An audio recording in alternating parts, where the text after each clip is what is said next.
Chapter 291 seller and notary in one power সম্ভাবনা অনেক বেশি।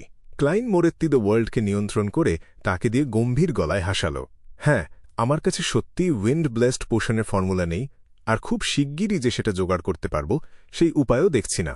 তবে আমার কাছে সিকোয়েন্স 4 পোশনের একটা অসম্পূর্ণ ফর্মুলা আছে। যদিও এটা অসম্পূর্ণ, আমার মনে হয় তুমি এর মূল্য খুব ভালো করেই জানো। এটা দিয়ে অন্তত 10,000 গোল্ড পাউন্ড বিনিময় করা যাবে, আর বেশিরভাগ সময় তুমি এর কয়েক গুণ বেশি টাকা দিয়েও এটা কিনতে পারবে না।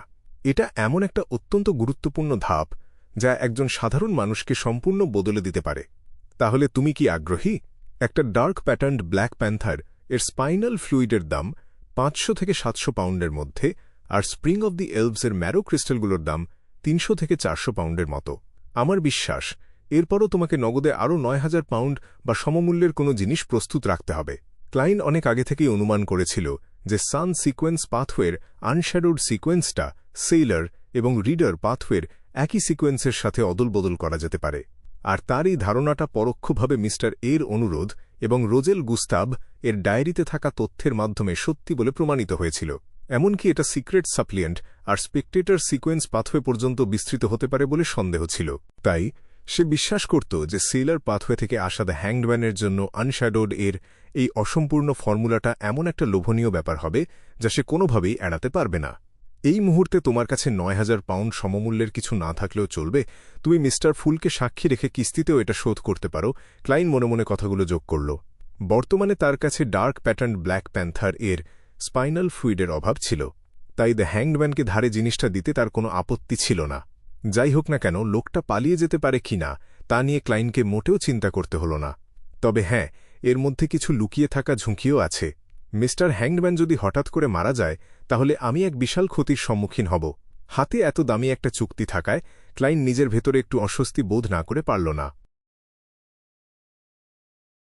সিকোয়েন্স 4 পোশনের একটা অসম্পূর্ণ ফর্মুলা যা ডেমিগড হওয়ার পথ দেখায়। এটা এমন একটা জিনিস যা তুমি টাকা দিয়েও কিনতে পারবে না।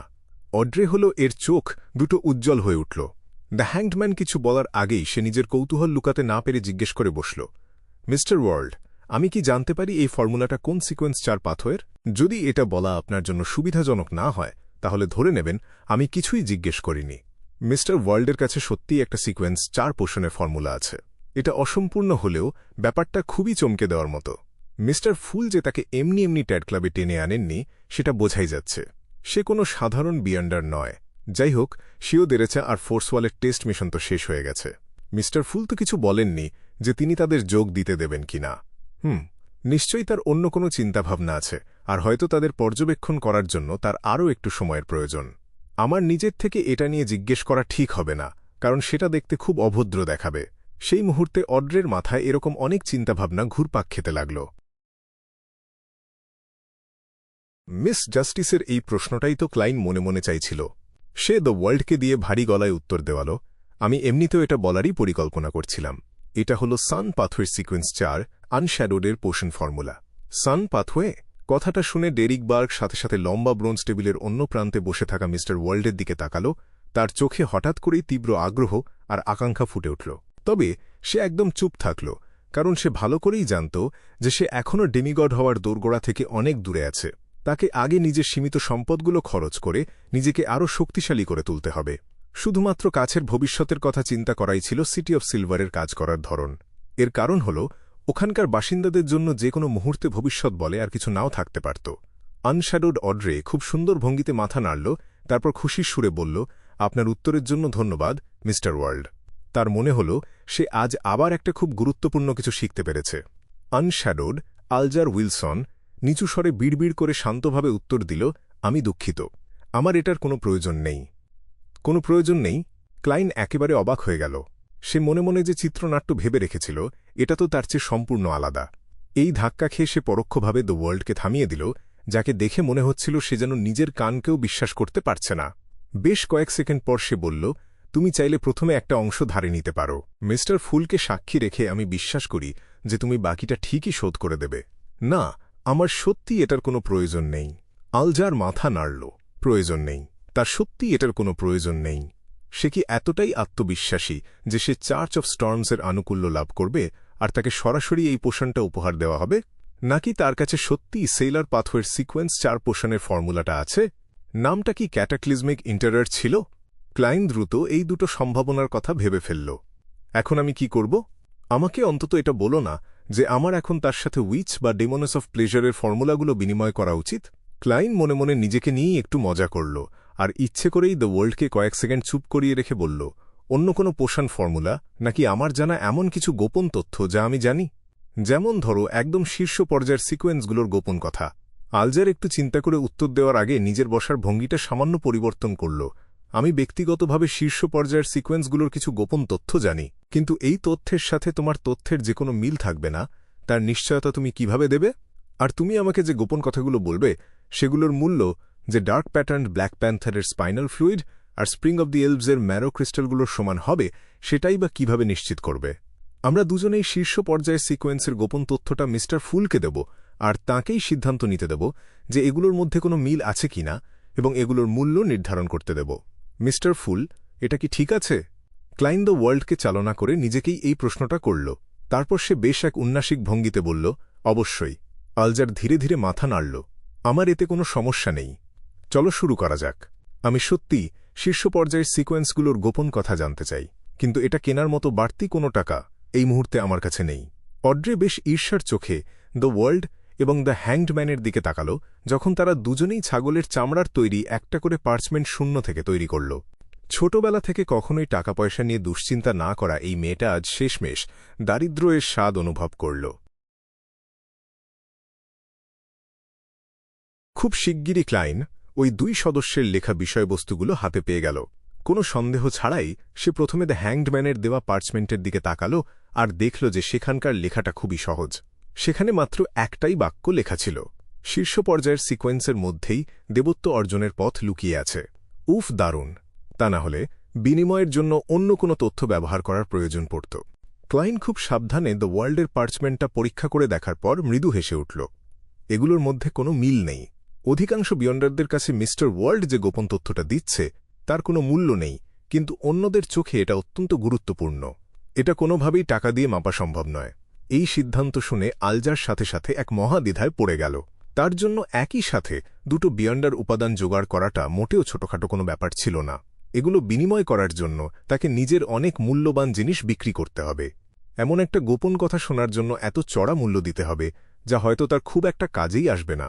আলজার প্রায় 20 সেকেন্ড ধরে এটা নিয়ে চিন্তা করে বলল, মিস্টার ফুল, আপনি কি আমাকে আরও কিছু ইঙ্গিত দিতে পারেন?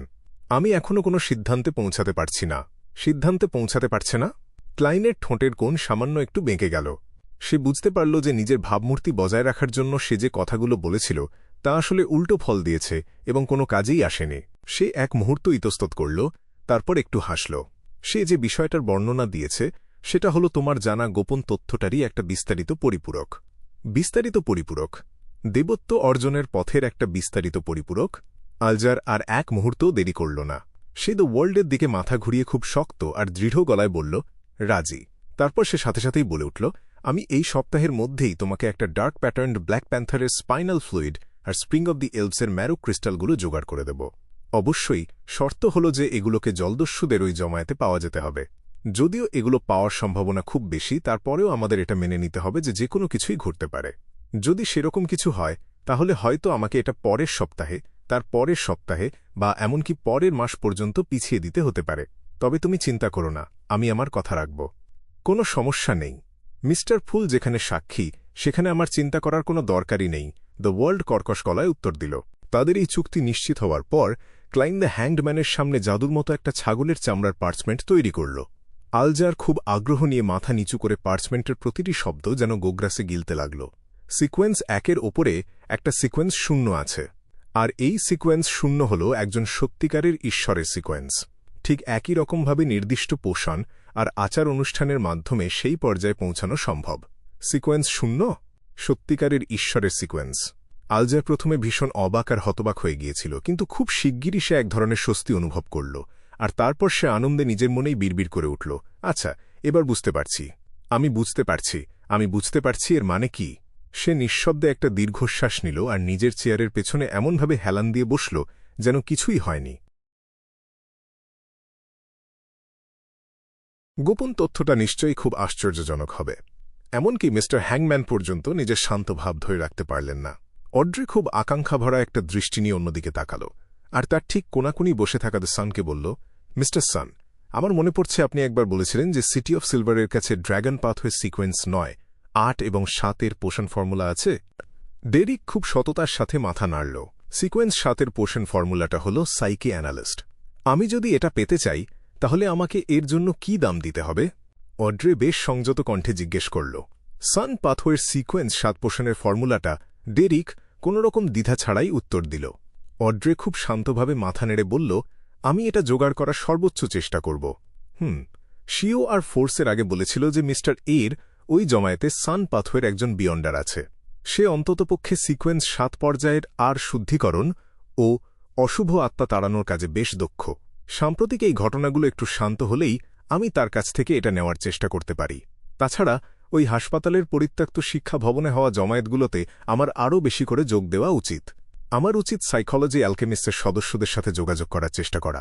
এই দুটো রাস্তার কোনো না কোনো একটা আমাকে নিশ্চয়ই কোনো একটা সমাধানের দিকে নিয়ে যাবে। অড্রের মনের ভেতর দিয়ে এরকম নানা ভাবনা বিদ্যুতের মতো খেলে গেল, কিন্তু হঠাৎ করেই সে বুঝতে পারল যে ফর্মুলার কোনো সূত্র খুঁজে পেলেও সে সেটা নিতে পারবে না, কারণ আগামী কয়েক মাস তাকে বেশ মারাত্মক একটা আর্থিক সংকটের মধ্য দিয়ে যেতে হবে, আর সে কোনোমতে শুধু নিজেকে সামলে রেখেছে। একটা সিকোয়েন্স ৭ ফর্মুলার দাম প্রায় ৮০০ পাউন্ডের মতো, তাই আমি যদি একটু হিসেব করে চলি তাহলে হয়তো ওই টাকাটা আমি জোগাড় করতে পারব। এখন তো অক্টোবর মাস চলছে, নতুন বছর প্রায় এসেই গেল। তখন আমি একজন প্রাপ্তবয়স্ক হয়ে যাব, আর আমার নিজের টাকা পয়সা আমি অনেক বেশি স্বাধীনতা নিয়ে খরচ করতে পারব। নাকি মিস্টার ফুলের কাছ থেকে শেখা জ্ঞানটুকু আমার বিনিময়ের কাজে ব্যবহার করা উচিত? আমি ভাবছি এই ধরনের আচরণের প্রতি তাঁর দৃষ্টিভঙ্গি কেমন হতে পারে। অড্রে চিন্তাভাবনাগুলো ধীরে ধীরে মিলিয়ে যেতে লাগল।